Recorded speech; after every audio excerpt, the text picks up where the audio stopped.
జయ గురుదత్త. పూర్తిగా ఈ వీడియో చూసి ఫోన్ చేయండి, సగం సగం చూసి ఫోన్ చేయొద్దు. ఏమైనా డౌట్స్ ఉంటే ఇన్స్టాగ్రామ్ మొత్తం చూడండి, అందులో ఉన్న కామెంట్ సెక్షన్లో కూడా చూడండి. మరుగుమందు ఉంటే ఇట్లా చేతిలో పసరు పోస్తే గడ్డ కడుతుంది ఫ్రెండ్స్.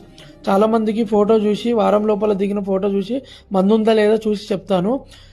అన్నం ఆకలి కాకపోవడం, నిద్ర లేకపోవడం, సన్నగా అవ్వడం, మొహంలో కలర్ మొత్తం మారుతుంది, కాళ్ళు లాగితే నీరసం ఉంటుంది, బద్ధకం ఉంటుంది, పని మీద అస్సలు శ్రద్ధ ఉండదు, ఫైనాన్షియల్ ప్రాబ్లమ్స్ అయితే ఘోరంగా ఉంటాయి, అతి కోపం, ఇక సూసైడ్ థాట్స్ అయితే మెయిన్ ప్రధానం, దిగులు, బెంగ, భయం, ఒకరిపైనే ఆలోచన ఉంటుంది.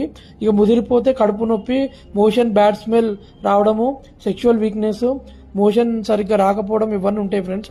చాలా జాగ్రత్త ఉండాలి. తలకు మందు ఉంటే తలనొప్పి, మతిమరుపు చాలా ఉంటుంది, మెడలు లాగడం, కాళ్ళు లాగడం కూడా ఉంటాయి, జుట్టు మొత్తం రాలిపోతూ ఉంటుంది. చూసుకొని జాగ్రత్త పడాలి. ఏమైనా డౌట్స్ ఉంటే ఇన్స్టాగ్రామ్ మొత్తం చూడండి దయచేసి.